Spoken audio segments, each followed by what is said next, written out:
विवेकानंद जेव्हा महाविद्यालयात होते तेव्हा ते किती क्षेत्रात होते बघा, आणि आपल्याला त्यातनं काही शिकता आलं तर पहा. स्वामी विवेकानंद उत्तम गायक होते. स्वामी विवेकानंद उत्तम तबला वाजवायचे. स्वामी विवेकानंद उत्तम पखवाज वाजवायचे. ते हॉर्स रायडिंग करायचे, घोडेसवारी उत्तम करायचे. स्वामी विवेकानंद दिलरुबा नावाचं एक वाद्य वाजवायचे, सतार वाजवायचे. स्वामी विवेकानंद कवी होते, चांगल्या कविता केल्यात त्यांनी. नुसत्या कविता नाही, त्या कवितांना चाली लावायच्या. त्या चाली लावून त्या कवितांना म्हणायचं, गायचं, आणि त्या कवितांना कंपोज करायचं, म्हणजे त्याचं चाल लावायची आणि स्वतः गायचं. उत्तम गायकही होते. स्वामी विवेकानंद नियमित व्यायाम करत असत. स्वामी विवेकानंदांनी बॉक्सिंग या क्षेत्रामध्ये खूप प्रगती केली होती. स्वामी विवेकानंदांना आंतर महाविद्यालयीन बॉक्सिंगच्या स्पर्धांमध्ये सिल्वर मेडल मिळालेलं होतं. स्वामी विवेकानंद हे अत्यंत उत्तम वाचक होते. कॉलेजमध्ये असताना त्यांनी तत्वज्ञान विषयक 2000 ग्रंथ वाचले होते. मला खूप आनंद झाला की या महाविद्यालयाने एक छानसं ग्रंथालय सुरू केलं आहे. आपली सगळ्यांची जबाबदारी आहे की नियमितपणे त्या ग्रंथालयाला भेट देणं आणि एखादी तरी गोष्ट ग्रंथालयामध्ये बसून वाचणं. विवेकानंदांनी 2000 ग्रंथ वाचले होते. बघा किती बहुआयामी व्यक्तिमत्व आहे विवेकानंदांचं. विवेकानंद अत्यंत देखणे दिसायचे, हँडसम होते, हँडसम. म्हणजे त्यावेळेला विवेकानंदांच्या कॉलेजमधली मुलं आणि मुली म्हणायच्या की अरे तू आज नरेंद्रला पाहिलंस का, आणि जर पाहिलं नसशील तर लायब्ररीत जाऊन बघून ये, कारण नाहीतर तुझा दिवस वाया जाईल. इतकं देखणं व्यक्तिमत्व. विवेकानंदांच्या या सर्व गुणांमुळे विवेकानंदांना जगामध्ये अद्वितीय मान आणि प्रतिष्ठा प्राप्त झाली. लक्षात घ्या, उत्तम चेहरा असल्यामुळे प्रतिष्ठा प्राप्त होत नाही. उत्तम कपडे केले म्हणजे प्रतिष्ठा प्राप्त होत नाही. उत्तम गाड्या असल्या म्हणजे प्रतिष्ठा प्राप्त होत नाही.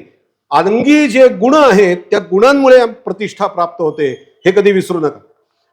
रवींद्रनाथ टागोर विवेकानंदांबद्दल म्हणायचे, जर तुम्हाला भारत समजून घ्यायचा असेल तर स्वामी विवेकानंदांना समजून घ्या. स्वामी विवेकानंदांच्या चरित्रात काहीच नकारात्मक नाही, सर्व सकारात्मक आहे, असं रवींद्रनाथ टागोर म्हणायचे.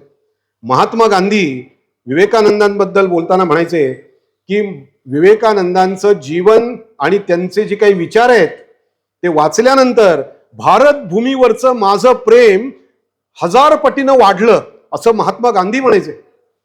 निकोला टेस्ला, आता ती गाडी आली बघा टेस्ला नावाची, त्याचे जे प्रमुख फाउंडर आहेत निकोला टेस्ला, हे विवेकानंदांच्या म्हणजे उक्तींवरून, बोलण्यावरून ते मोटिवेट झालेले होते. त्यांना प्रेरणा मिळाली होती. मार्गारेट नोबल, जॉन रॉकफिलर, त्याचप्रमाणे मादाम काल्वे. मादाम काल्वे आत्महत्या करायला चालल्या होत्या. त्यांना एकुलती एक मुलगी होती आणि नाटकाचा प्रयोग चालू असताना त्या डायरेक्टरनी सांगितलं तुझी ती मुलगी मेली. इतक्या क्रूरपणे तिने त्यांना सांगितलं की तिला भोळ यायचीच बाकी होती. तो नाटकाचा प्रयोग पूर्ण केला आणि तिने विचार केला, ज्या मुलीसाठी मी जगत होते ती मुलगी जीवनातनं गेली, आता मी आत्महत्या करते. तेव्हा मादाम काल्वेची मैत्रीण म्हणाली की तू आत्महत्या करू नकोस, तू विवेकानंदांना भेट. ती विवेकानंदांना भेटायला आल्यानंतर मादाम काल्वेच्या जीवनातले 3-4 प्रसंग विवेकानंदांनी सांगितले. ते प्रसंग मादाम काल्वेनी जगात कोणालाही सांगितले नव्हते, तिलाच फक्त माहिती होते. तिला आश्चर्य वाटलं की हा माणूस काहीतरी विलक्षण आहे. आणि विवेकानंदांनी तिला मार्गदर्शन केल्यानंतर तिने आत्महत्येचा विचार सोडून दिला. आपल्या देशाचे अब्दुल कलाम राष्ट्रपती, इंदिरा गांधी, अण्णा हजारे सुद्धा आत्महत्या करायला गेले होते. ते त्या रेल्वे स्टेशनवरती आत्महत्या करायला गेले असताना रेल्वेला यायला वेळ होता म्हणून यांच्या आत्महत्येला वेळ होता. म्हणून त्यांनी या रेल्वे स्टेशनवरती ते हिंडत होते. तिथं पुस्तक विक्री होती. तिथे त्यांनी विवेकानंदांचा फोटो असलेलं एक पुस्तक पाहिलं. फोटो पाहिला, त्यांनी ते घेतलं, पुस्तक उघडलं आणि पहिलं वाक्य वाचलं, तेच खऱ्या अर्थानं जगतात. तुम्ही माझ्याबरोबर म्हणा बघू, तेच खऱ्या अर्थानं जगतात जे इतरांसाठी जगतात, जे फक्त स्वतःसाठी जगतात ते मेल्याहून मेल्यासारखे असतात. हे वाक्य अण्णा हजारेंनी वाचलं आणि ते म्हणाले, आजपासून मी इतरांसाठी जगेन.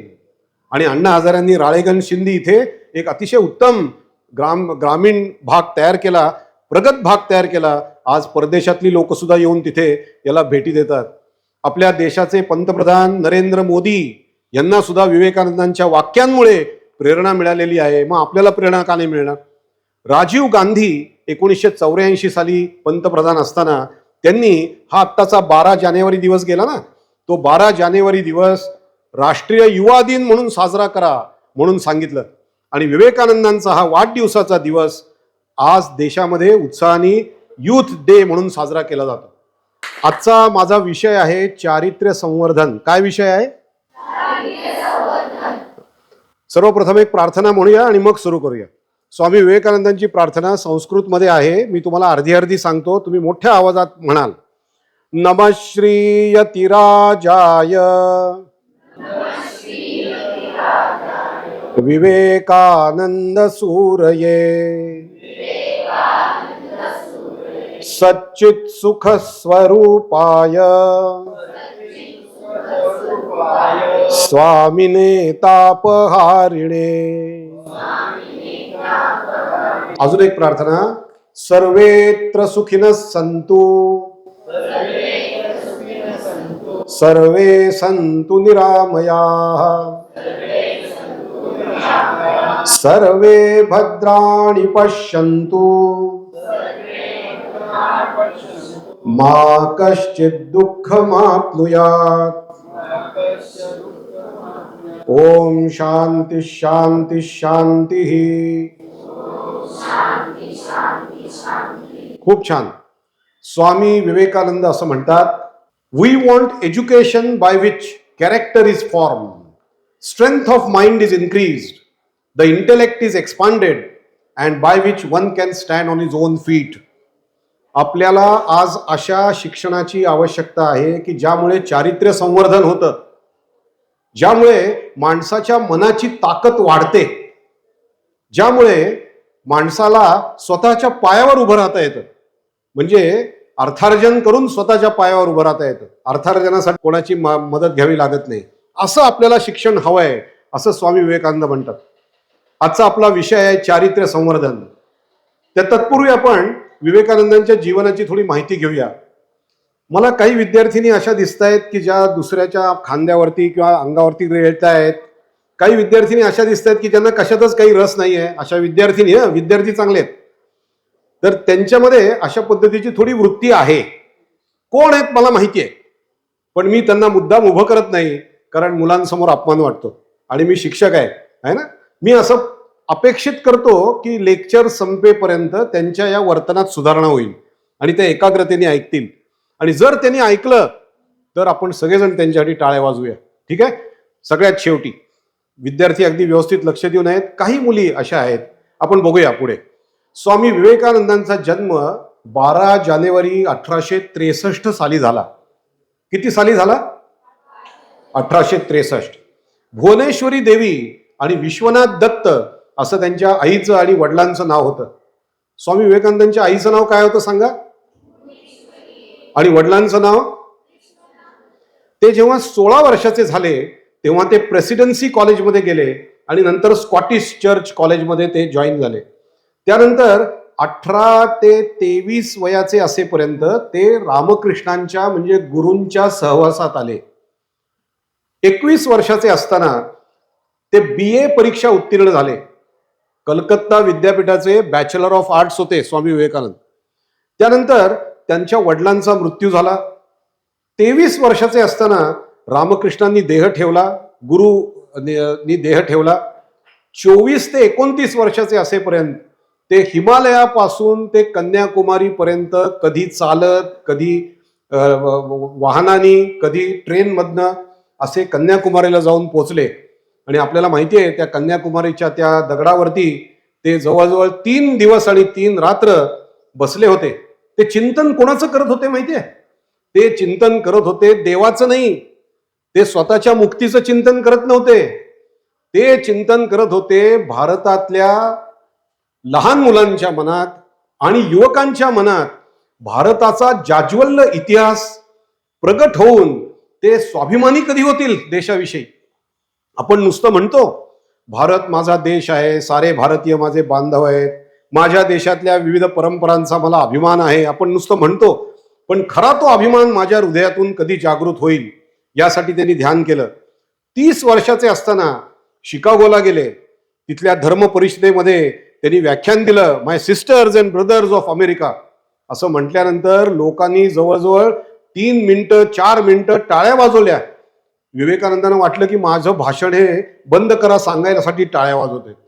तेव्हा डॉक्टर बॅरोज यांना विचारलं त्यांनी, हे काय चाललंय? तेव्हा ते म्हणाले की अहो, तुमच्या भाषणाला ते प्रतिसाद देत आहेत असं सांगितलं. प्रतिसाद देत आहेत असं सांगितलं त्यांनी. नंतर वयाच्या 35व्या वर्षी ते भारतात परत आले आणि त्यांनी बेलूर मठाची स्थापना केली.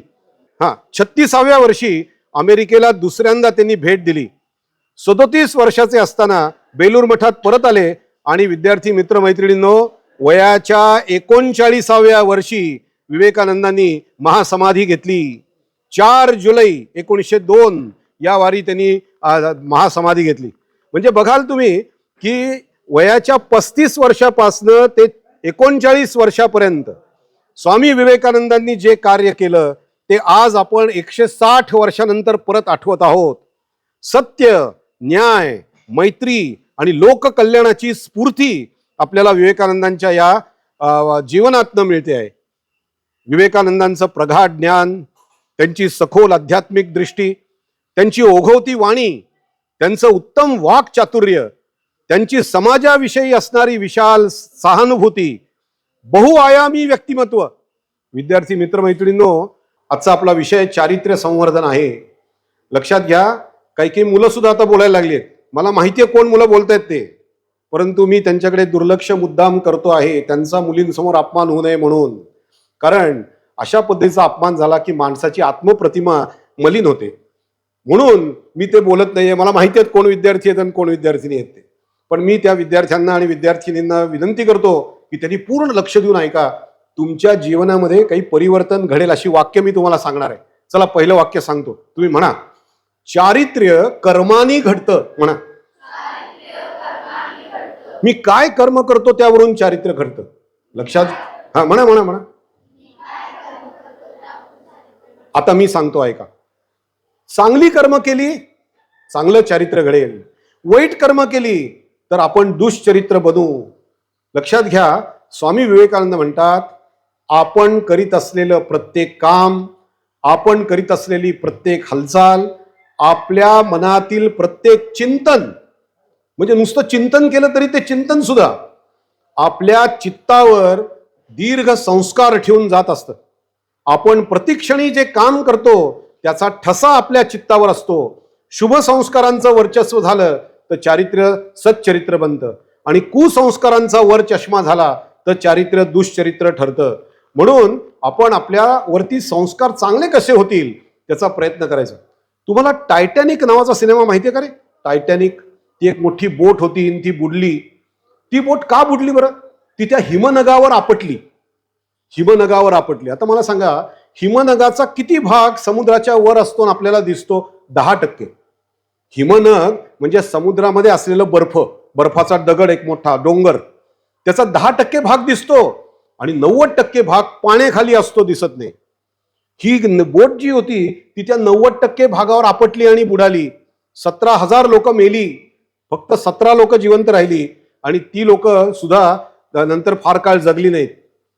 लक्षात घ्या, हिमनगाचा भाग 10% दिसतो, 90% दिसत नाही. यावर मला बोलायचं. आपण दुसऱ्यांना जे दिसतो, बोलतो, वागतो, दुसऱ्यांबरोबर खेळतो, हे फक्त 10% आहे. पण आतमध्ये 90% आपलं जे जीवन आहे त्याचा परिणाम आपल्या 10% वागण्यावरती आणि बोलण्यावरती होत असतो. आपण कशाचं चिंतन करतो.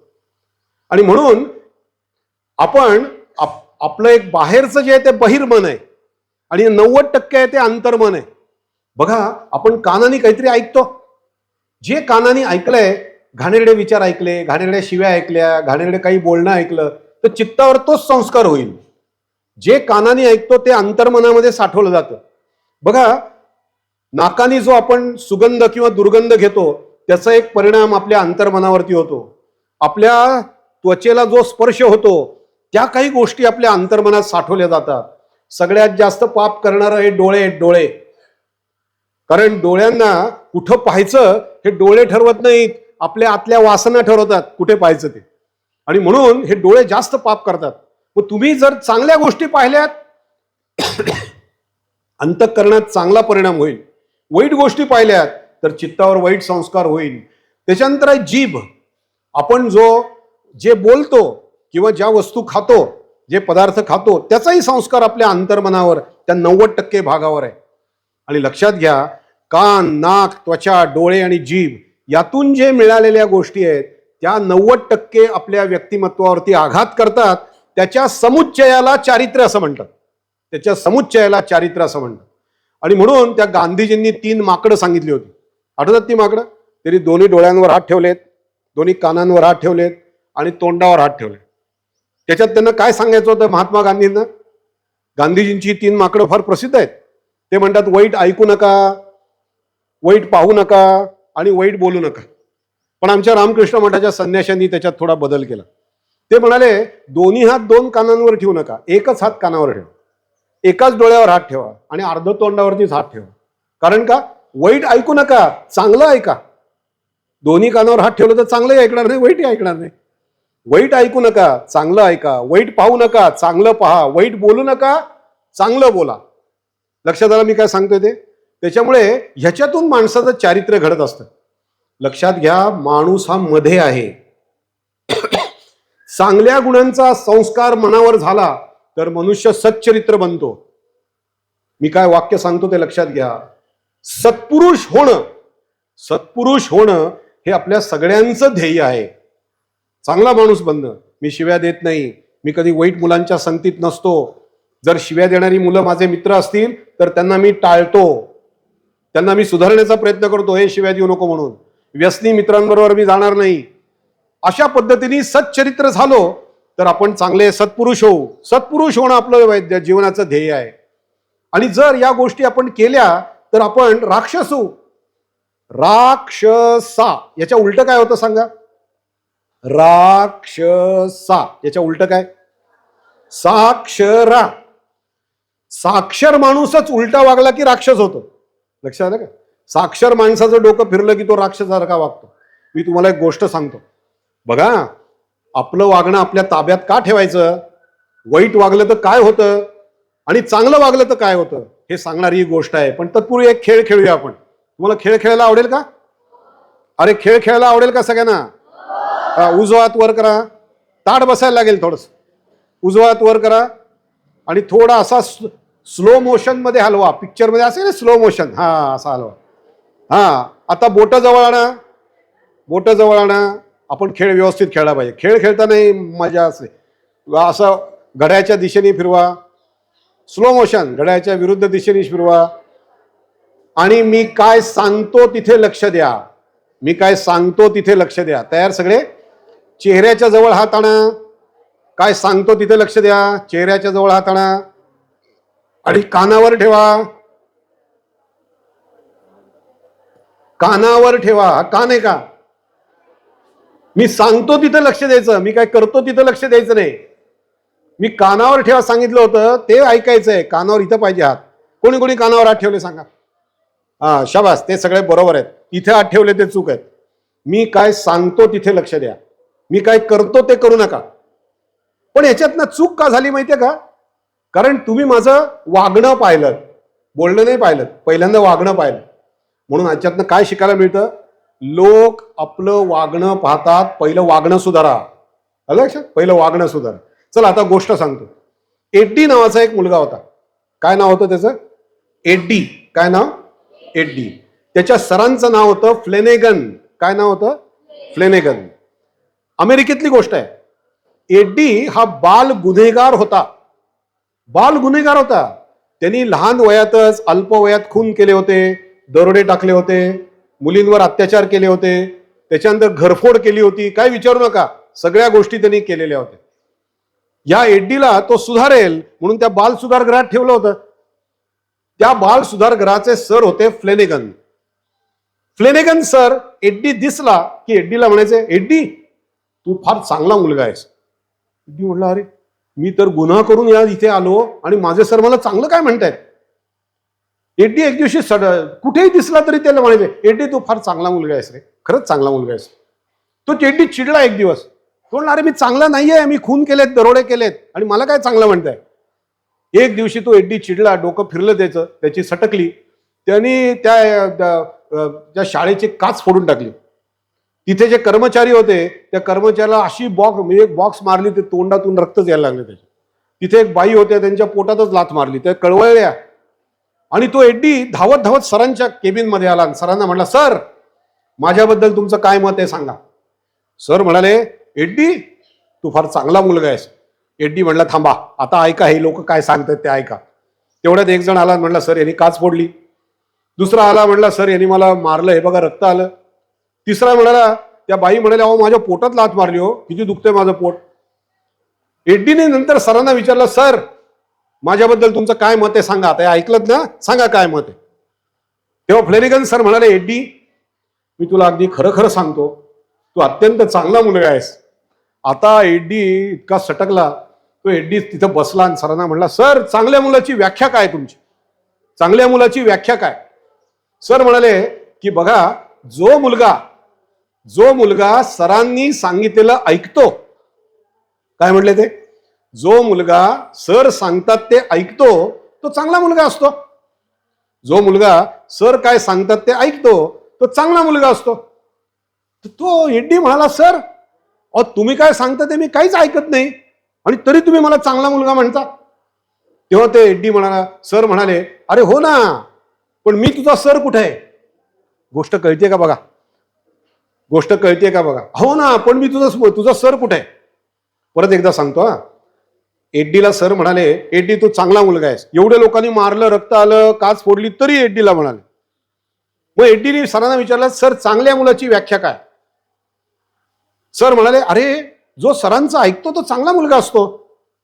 एड्डी म्हणाला की सर मी तुमचं काहीच ऐकत नाही आणि तरी तुम्ही मला चांगला मुलगा म्हणता. तर सर म्हणाले, हो ना, पण मी तुझा शिक्षक कुठे आहे, मी तुझा शिक्षक कुठे आहे. तो म्हणलं, म्हणजे काय. ते म्हणलं, हो ना, मी तुझा शिक्षकच नाहीये. तुझे शिक्षक कोण आहेत. ते कट्ट्यावर बसणारी मुलं आहेत ना, ते तुझे शिक्षक आहेत. तो कट्ट्यावर बसणारा मवाली मुलगा तुला सांगतो दगड मार, तू दगड मारतो. तो कट्ट्यावर बसणारा मवाली मुलगा सांगतो या मुलीची टिंगल कर आणि तू त्याच्या अपेक्षेला उतरावं म्हणून तिची टिंगल करतोस. तो कट्ट्यावर बसलेला मुलगा सांगतो उद्या येताना पैसे घेऊन ये आणि तू पैसे चोरून घेऊन जातोस. म्हणजे तू त्यांनी सांगितलेलं ऐकतोस. सर सांगतात ते ऐकतो, तो चांगला मुलगा असतो. एड्डी म्हणाला, सर याचा अर्थ असा झाला की मी चुकीच्या मित्रांना माझा सर मानलं. सर मी तुम्हाला सर मानलं तर काय होईल. फ्लेनेगन सर म्हणाले, अरे मी सर व्हायलाच तर इथं आलोय. मग एड्डीनी आता त्या मुलांचं ऐकणं बंद केलं आणि सर सांगतील ती पूर्व दिशा असं म्हणून त्यांचं ऐकायला सुरुवात केली. लक्षात घ्या, सर आपल्याला आपल्या भवितव्याचं चांगलं सांगत असतात. ते सांगतील ते ऐकायचं, बस दुसरं काही माहित नाही. तर तो माणूस चांगला होऊन जातो. एड्डी चांगला झाला आणि आज एड्डी अमेरिकेमध्ये त्याच बाल सुधारगृहामध्ये शिक्षक झालेला आहे आणि तो इतर मुलांना आता चांगलं शिक्षण देतोय. म्हणून लक्षात घ्या की जो राक्षस आहे तो राक्षस सुद्धा चांगल्या गोष्टी ऐकायला लागल्या व त्याचं व्यक्तिमत्व बदललं की तो सत्पुरुष होऊ शकतो. त्या वाल्या कोळ्याचे उदाहरण आपल्याला माहिती आहे. वाल्या कोळी रस्त्यात उभा राहायचा, दरोडेखोर होता, सगळ्यांना लुबाडायचा. एक दिवशी नारद मुनी चालले होते. ते नारद मुनीनं सुद्धा तो लुबाडायला पुढे गेला. ते तुझ्या तंबोऱ्यात काय ठेवले दाखव म्हणले. ते माहिती, माझ्या तंबोऱ्यात काही नाही, पैसे वगैरे काही नाही. खोटं सांगतोस का. नारद मुनी त्याला म्हणाले, अरे माझ्याकडे आहे ते सगळं तुला देतो, काळजी करू नको. पण तू अशा पद्धतीने लोकांना लुबाडतोस, चौकामध्ये पलीकडे उभं राहून लोकांकडनं पैसे उकळतोस, असं करून तू पाप करतोयस. तुझ्या या पापामध्ये तुझ्या घरचे सहभागी आहेत का विचारून ये. तो म्हणला, हा म्हणजे मी गेलो की तुम्ही पळून जाणार ना. नारद मुनी म्हणले, पळून जात नाही, तू मला बांधून ठेव इथे, तू येईपर्यंत मी बांधून ठेवलेला राहतो. त्याला बांधून ठेवलं नारद मुनींना. घरी गेला आणि घरी जाऊन सगळ्यांना सांगितलं, अरे मुलांनो इकडे या. बायकोला बोलवलं, अगं इकडे ये जरा. मुलीला बोलवलं. ते म्हणले, अरे तुम्हाला माहितीये का, मी घरात पैसे आणतो पण मी दरोडा मारतो, लोकांना ठार मारतो, त्यांचे पैसे लुबाडतो. ते किंचाळतात, ओरडतात, रडत असतात, त्यांचे पैसे असे हिसकावून घेतो आणि घरी आणतो. तर तिथे मी पाप करतो, त्या पापात तुम्ही पण सहभागी आहात ना, माझ्या पैशात सहभागी आहात, पापात आहात का सहभागी? ती बायको म्हणाली, अजिबात तुमच्या पापामध्ये आम्ही कोणी सहभागी नाही. मुलांना काय विचारते, मीच सांगते म्हणून. ते म्हणले, तुम्ही घरात पैसे आणणं हे तुमचं कर्तव्य आहे, तुम्ही घरातले कर्ते पुरुष आहात. ते पैसे तुम्ही वाम मार्गाने आणता का चांगल्या मार्गाने आणता तो तुमचा प्रश्न आहे, ते पाप तुम्हाला, आम्हाला नाही. त्या वाल्याचे डोकं त्याला त्याचे डोळे उघडले. परत आला आणि नारद मुनींना म्हणाला, अहो माझ्या पैशात सगळे सहभागी आहेत, माझ्या पापात कोणी सहभागी नाही. मी आता मग ते नारद मुनी म्हणाले, अरे मग पाप करणं बंद कर. मग त्यांनी पाप करणं बंद केलं आणि हाच वाल्या कोळी राम राम असं न म्हणता मरा मरा मरा असा जप केला, उलटा उलटा जप केला आणि तो सत्पुरुष झाला. त्याचेच झाले वाल्मिकी ऋषी. वाल्मिकी ऋषींनी आपल्याला रामायण दिलं. म्हणजे लक्षात घ्या, जो राक्षस होता तो सुद्धा बदलू शकला. म्हणून चारित्र्य बदलू शकतं, चारित्र्य कर्मानी घडतं. बघा, आपणच लक्षात घ्या, चारित्र्य घडवण्यासाठी, चारित्र्याचं शिल्प घडवण्यासाठी शिल्प तुम्हीच आहात, शिल्पी तुम्हीच आहात. आपले जीवन कसं घडवायचं, चांगलं घडवायचं का वाईट घडवायचं, तुम्हीच ठरवायचं आहे. ते वामनराव पै सांगतात ना, ते काय म्हणतात, तूच आहेस काय, तूच तुझ्या जीवनाचा शिल्पकार आहेस, कोणाला दुसऱ्याला दोष देऊ नकोस. तेव्हा तू शिल्प तूच आहेस, शिल्पी तूच आहेस, छिन्नी तूच आहेस, हातोडी तूच आहेस. आता तुझ्या या शिल्पामधनं एक अतिशय जागरूक नागरिक तयार करायचा, भारताचा आदर्श नागरिक तयार करायचा का खून करून दरोडे करून तुरुंगात जायचं, तू ठरव. कारण शिल्पही तूच आहेस आणि शिल्पी सुद्धा तूच आहेस. म्हणून स्वामी विवेकानंद म्हणतात, आपण आपल्या विचारानंच आपला देह आपल्या इच्छेनुसार घडवत असतो. आपण आपल्याला जर ठरवलं, मी रोज पहाटे उठेन, किमान 6 वाजता तरी उठेन, तर आपण उठू शकतो. पण आपण देहाच्या अंमलाखाली येतो. मग तो देह आपल्याला म्हणतो, जाऊ दे ना, आज नको उठायला, आज व्यायाम करायला नको, आज अभ्यास करायला नको. आपणच आपला देह घडवतोय. तेव्हा त्या देहाला जर सांगितलं, हे नाही चल, आपण ठरवलंय, सरांनी सांगितलंय रोज पहाटे उठायचं, मी पहाटे उठणार, असं म्हणून दृढ निश्चय केला, आपलंच चांगलं शिल्प होईल. स्वामीजी म्हणतात, आपला देह म्हणजे जणू लोखंडाचे गोळे आहेत आणि आपला प्रत्येक विचार म्हणजे जणू त्या लोखंडी गोळ्यांवर हातोडीने हळूहळू मारलेले घाव आहेत, हळूहळू मारलेले घाव आहेत. म्हणून बघा, तुम्ही मला सांगा, माठ कसा बनतो? माठ हा नदीकाठच्या मातीतनं बनतो. कधी नदीच्या काठावर जा, किती घाण असते तिथेच तिथे त्या गुरांची आंघोळ चाललेली असते, तिथंच त्या बाई कपडे धुवत असतात, तिथंच कोणीतरी ते आणखीन काहीतरी विधी करत असतात. हे सगळं बघून आपल्याला त्या मातीबद्दल किळस निर्माण होते. पण जो कुंभकार आहे त्याला हे माहिती असतं की अरे याच्याबद्दल किळस करण्यासारखं नाही, त्याच्यात एक गुण आहे. काय गुण आहे त्या मातीत? असा गुण तो कुंभकार ओळखतो. आणि कुंभकार ती नदीकाठची माती घेतो, त्याला माहिती असतं की या मातीमध्ये पाणी गार करण्याची क्षमता आहे.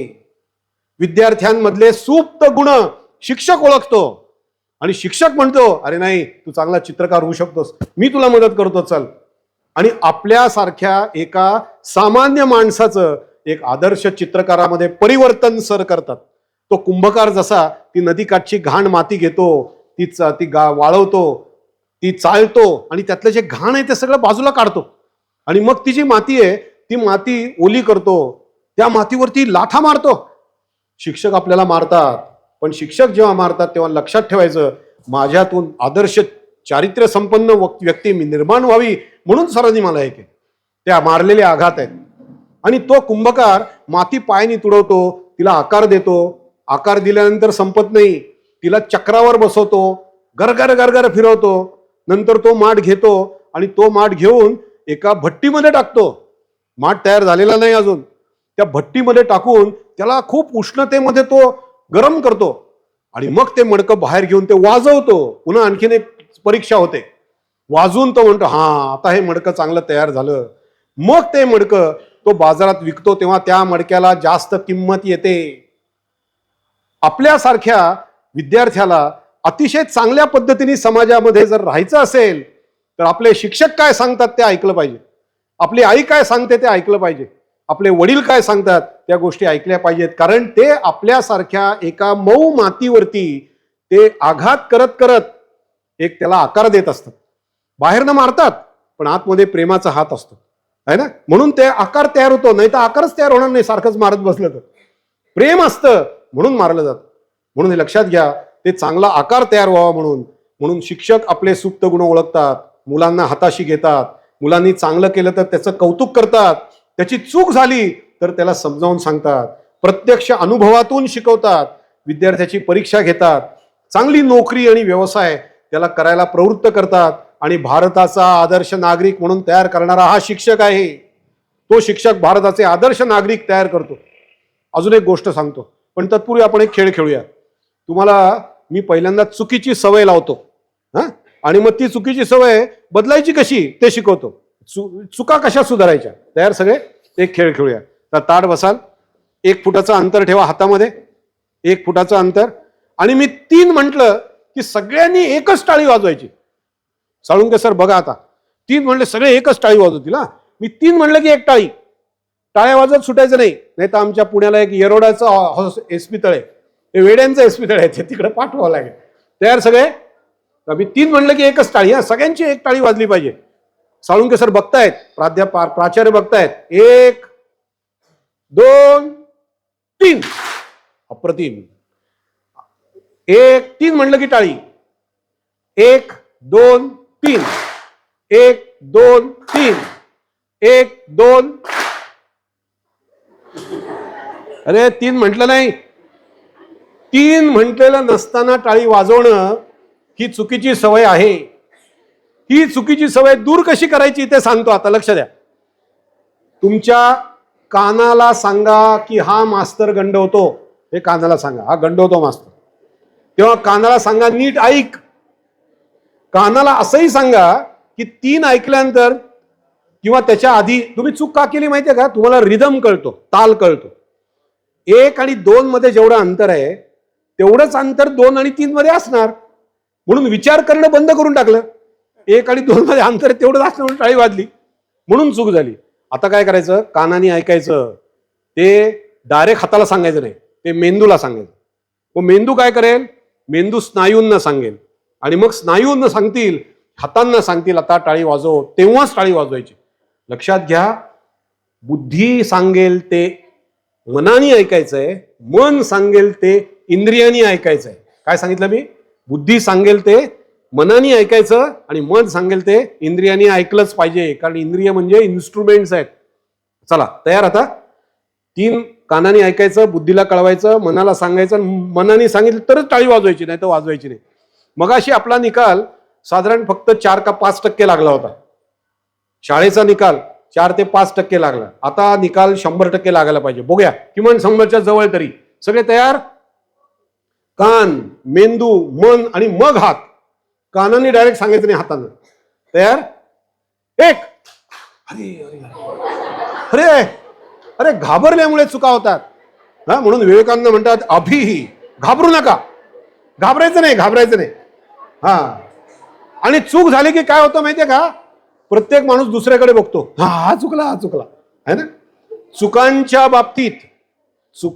बाबतीत स्वतःची चूक झाली तर त्या चुकी बाबतीत तो माणूस वकील असतो आणि दुसऱ्याची चूक झाली तर तो मात्र न्यायाधीश असतो. नाही, तुझं चुकलं, आता तुला शिक्षा.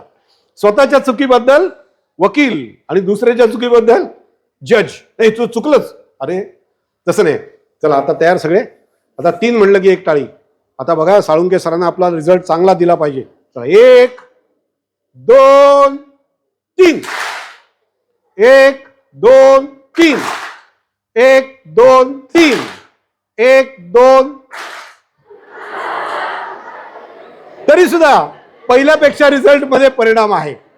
म्हणजे आता आपण असं म्हणू की पहिल्यांदा 4-5% मुलांनी टाळ्या वाजवल्या, पण आता मात्र आपला निकाल जवळजवळ 60% तरी लागला. 60% विद्यार्थ्यांनी टाळ्या वाजवलेल्या नाही. याच्याबद्दल सगळ्यांनी एकदा टाळ्या वाजवा तुमच्या स्वतःसाठी. छान छान छान. अरे काय शिस्तीत टाळ्या वाजवता तुम्ही. आता गोष्ट ऐका, चारित्र्य संवर्धनाविषयी. हा, तुम्ही संगमरवर पाहिलंय? संगमरवर पाहिलं का तुम्ही? संगमरवरच्या मूर्ती असतात, फरशा असतात.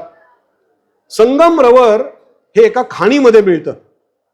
त्या खाणीमध्ये खोदकाम चाललं होतं. 2 संगमरवरी दगडांना क्रेननी उचललं आणि एका ट्रकमध्ये घातलं. एकाच ट्रकमध्ये घातलं आणि ते संगमरवरी दगड त्या ट्रकमधनं कारागिराकडे गेले. दोघांनाही कारागिरांनी खाली उतरवलं आणि दोन्ही दगडांवरती कोरीव काम सुरू केलं. एक दगड होता, त्या दगडाने कारागिरांनी केलेले सगळे आघात सहन केले.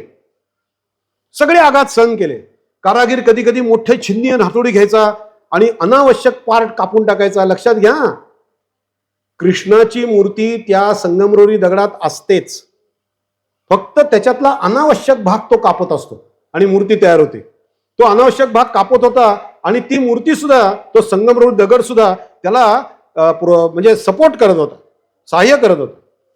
मग त्यांनी बारक्या बारक्या कांसी घेतल्या. बारक्या बारक्या कांसीने त्याचं कान नीट केले, ओठ नीट केले. या सगळ्या गोष्टींना त्या संगमरवरी दगडाने अजिबात विरोध केला नाही. त्यांनी, त्या माणसाने, त्या कारागिरांनी त्या दगडापासून एक सुंदर श्रीकृष्णाची मूर्ती तयार केली. दुसरा जो दगड होता त्यावर त्यांनी कारागिरी सुरू केली, पण तो दगड कारागीर सांगायचं ते ऐकायचं नाही. कारागीर म्हणायचा, थांब आता ही छिन्नी हातोडी, नाही नाही नाही, ही छिन्नी नको, मला ही शिक्षा नको, मी नाही करणार, मला नाही जमणार, माझ्याच्यानं होणार नाही, अशी तक्रार करायला लागली. मग शेवटी त्या कारागिरांनी ठरवलं याच्यातून काही सुंदर मूर्ती तयार होणार नाही, म्हणून त्याला त्यांनी पायरीचा दगड बनवला. पायरी असते की नाही, पायरीचा दगड बनवला. एक दिवस रात्री दोन्ही संगमरवरी दगड एकमेकांशी बोलायला लागले. ज्या दगडाला त्या देवाऱ्यात ठेवलं होतं तो दगड आणि पायरीचा दगड. तो पायरीचा दगड म्हणाला, काय रे, आपण दोघं एकाच खाणीत जन्माला आलो, आपण दोघं एकाच वाहनातून कारागिराकडे आलो, पण तुला मात्र लोक तिथे समोर येतात, नमस्कार करतात, तुझ्या समोर मिठाई ठेवतात, तुला हार वाहतात, आणि मला मात्र लाथा मारतात. असं का? असं का? माझ्यावर मात्र पाय देतात, असं का? तेव्हा ती मूर्ती त्या पायरीला म्हणाली, तो मूर्तीचा दगड पायरीला म्हणाला, अरे तुला आठवतं का, जी कारागिरी कारागीर माझ्यावर करत होता तीच कारागिरी तो तुझ्यावर पण करत होता, तुझ्यावर पण करत होता. तुलाही तो बारक्या हातोडीनी, मोठ्या हातोडीनी, छिन्नीनी, कांसीनी तो घासायचा प्रयत्न करत होता, पण तू त्याला नकार दिलास. पण तू म्हणालास, तुम्ही कोण मला सांगणारे, तुम्ही कोण, एवढं मोठं चालवू नका, मला अशी शिक्षा करू नका, मी असाच वागणार. मग त्यांनी तुला पायरीचा दगड बनवला. म्हणून हे लक्षात घ्या, आपले शिक्षक आपल्याला ज्या गोष्टी सांगतील ते आज्ञाधारकपणे पाळलं, आपण आदर्श पुरुष होऊ. शालेय जीवनामध्ये आज्ञाधारकपणा जर शिकला नाही तर जीवनात काही शिकला नाही. सरांनी सांगितलंय ना, करणार. सरांनी सांगितलं ना, उद्या हे लिहून आणणार.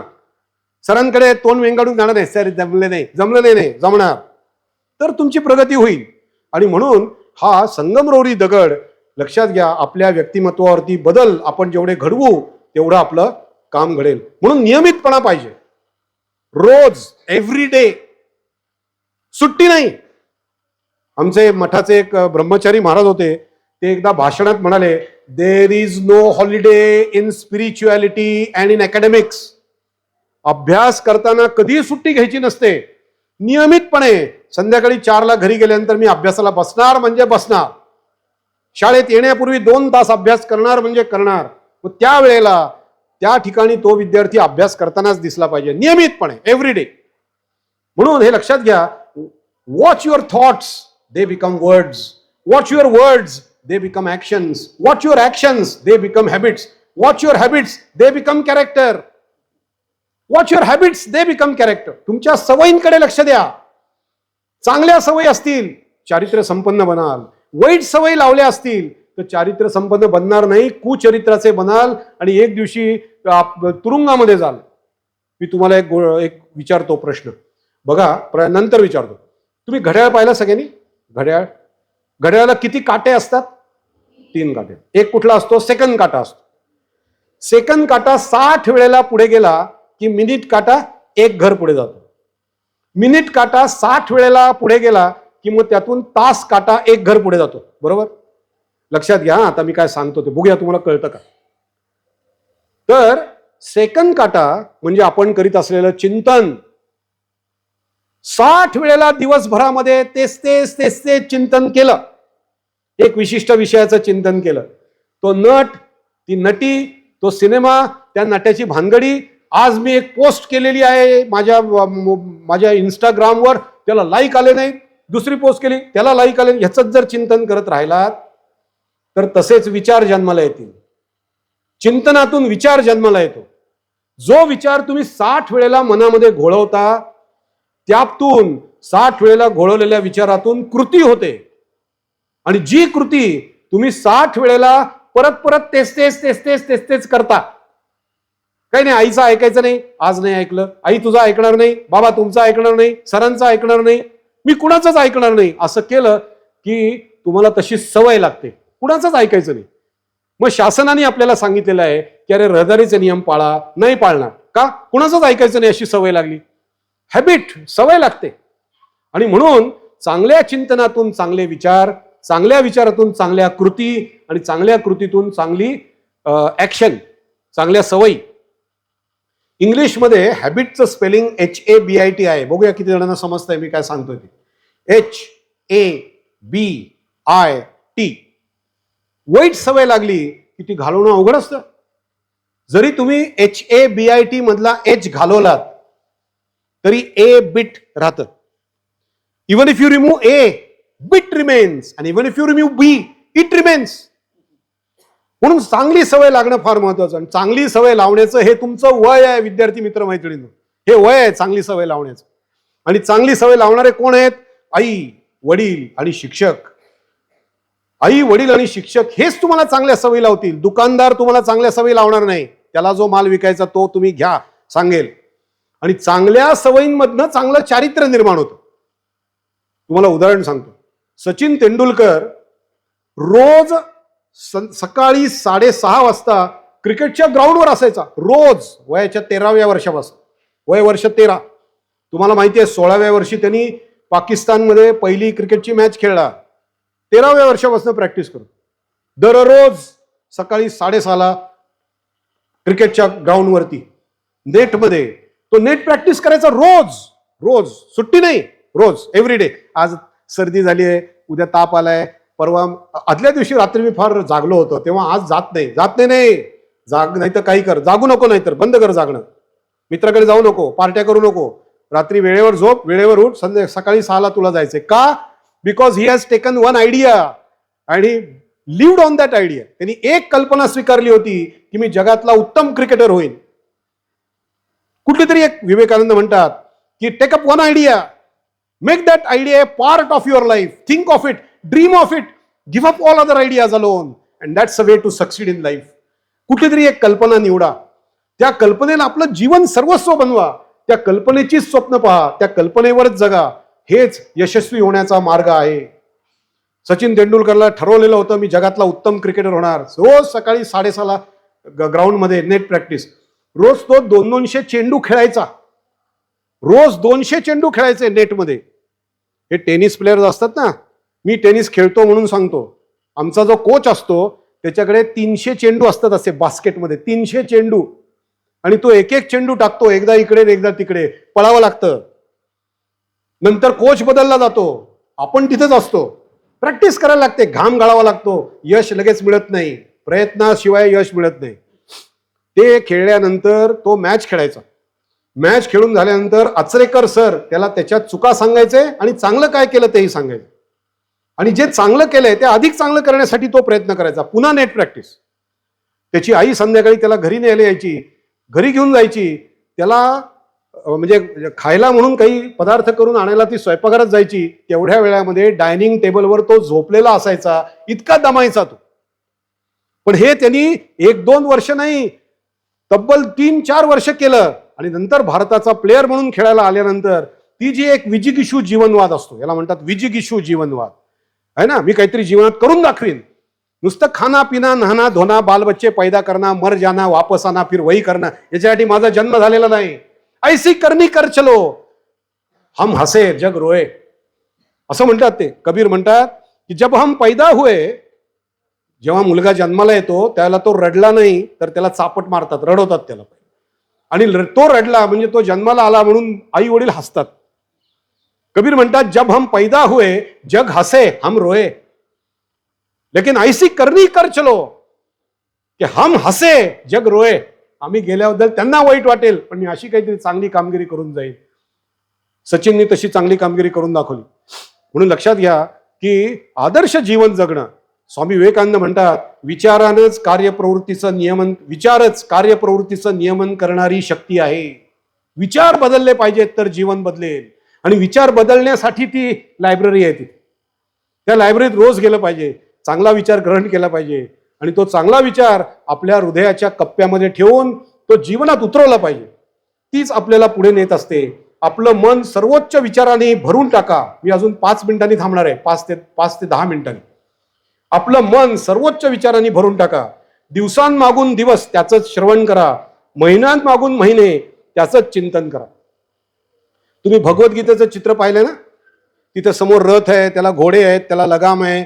श्रीकृष्णाने तो लगाम हातात धरलाय आणि त्याच्यामध्ये अर्जुन त्या रथात बसलाय. ते चित्र आठवा. मी काही धर्माचं सांगायला आलो नाही, त्याच्यातनं मला वेगळं सांगायचंय. कठोपनिषदामध्ये एक श्लोक येतो की जो श्लोक या वयाच्या मुलांना कंपल्सरी केला पाहिजे शिकायला. तो काय श्लोक सांगतो ऐका. तो श्लोक आहे, तुम्ही म्हणाल माझ्याबरोबर, अर्धा अर्धा सांगतो म्हणा, संस्कृत अवघड नाहीये, म्हणा. आत्मा तु रथिनं विद्धि शरीरम रथमेव तु बुद्धिं तु सारथिं विद्धि मन म्हणा प्रग्रह मेवच. याच्यात काय सांगितलंय, ज्याप्रमाणे एखाद्या रथाला घोडे असतात त्याचप्रमाणे आपल्या शरीररूपी रथाला इंद्रियरूपी घोडे आहेत. लक्षात घ्या काय सांगतो. इंद्रियरूपी घोडे आपल्या शरीराला आहेत आणि आपला हा शरीररूपी रथ आपल्या यशोमंदिराकडे न्यायचा असेल तर घोड्यांवरती लगामाचा नियंत्रण पाहिजे आणि लगामावर त्या सारथ्याचं नियंत्रण पाहिजे. घोडे म्हणजे इंद्रिय, लगाम म्हणजे आपलं मन. मनाने इंद्रियांवर नियंत्रण ठेवलं पाहिजे.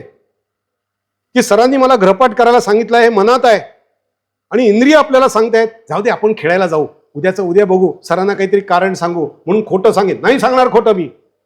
मी आज जो वेळ राहील त्या वेळामध्ये मी तो गृहपाठ करीन, रात्री जागून करीन, पण उद्या सरांसमोर तोंड वेंगाडून सांगणार नाही, सर जमलं नाही, मला जमलं, मला जमत नाही, अशी कुठलीच गोष्ट या जगात नाही.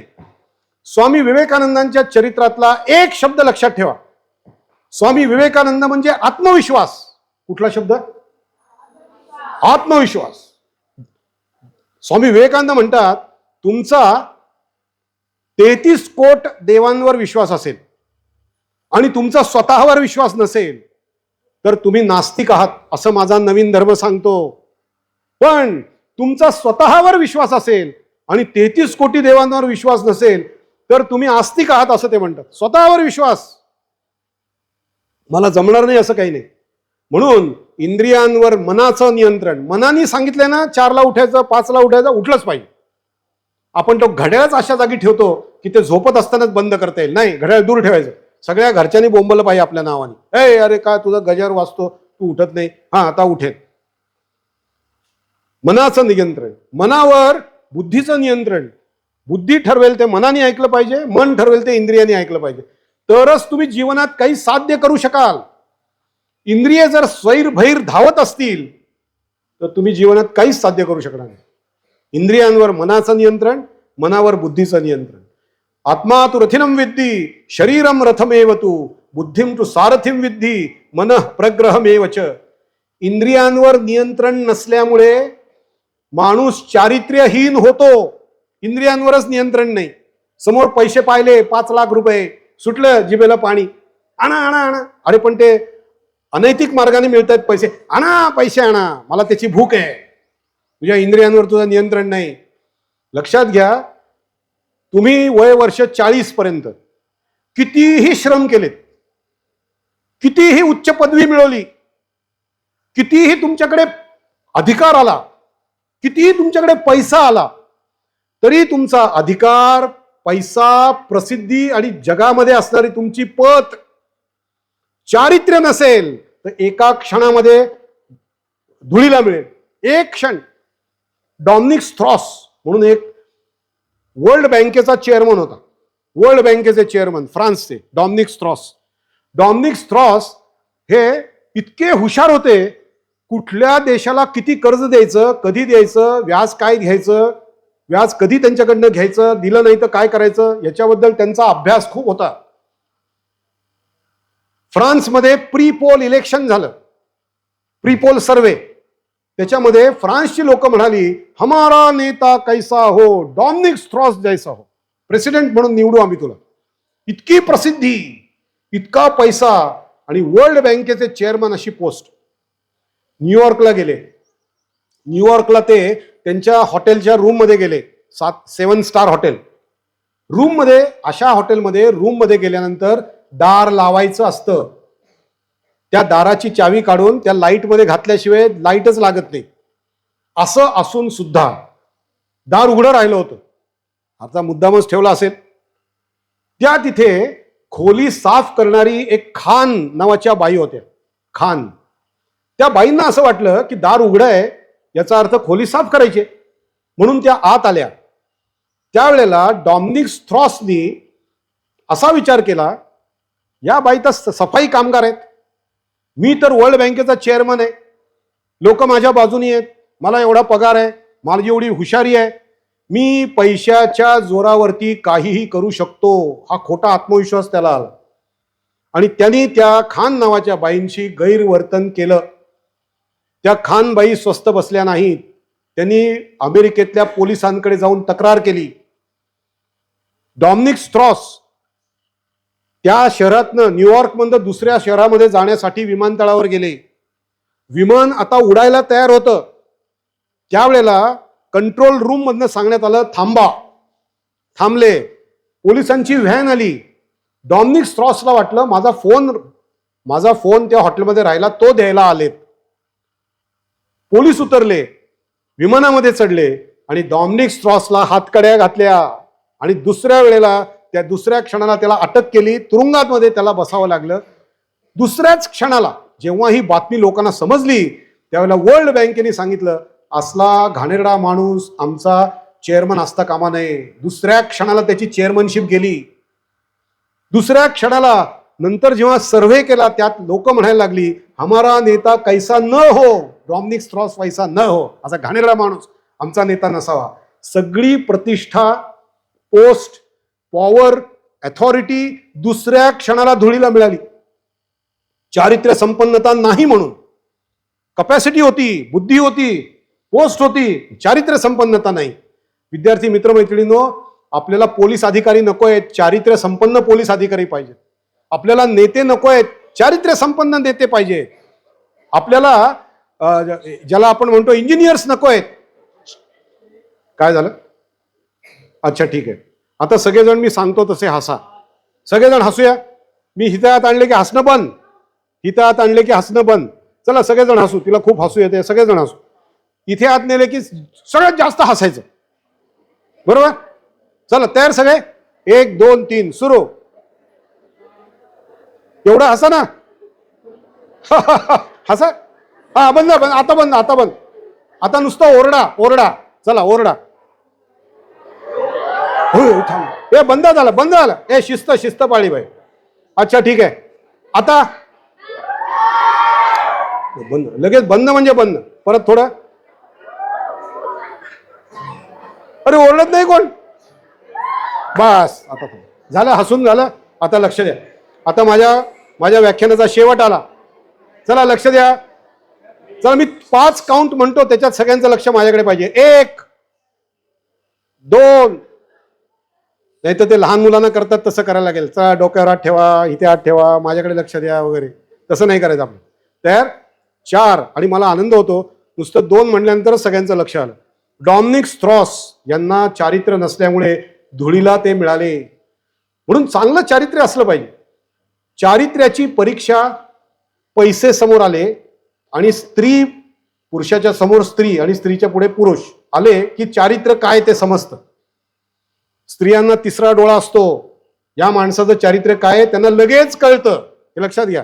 कधी असं समजू नका त्यांना काही कळत नाही. म्हणून 3 फेज कनेक्शन मध्ये बोटं घालायची नाही. चारित्र्य म्हणजे 3 फेज कनेक्शन आहे. मी महाराष्ट्र स्टेट इलेक्ट्रिसिटी बोर्डाचा चेअरमन आहे, माझं बोट आहे. शॉक बसता कामा नये. Electricity doesn't understand your position, post and power. चारित्र्य तुमची पोझिशन, पोस्ट, पॉवर बघत नाही.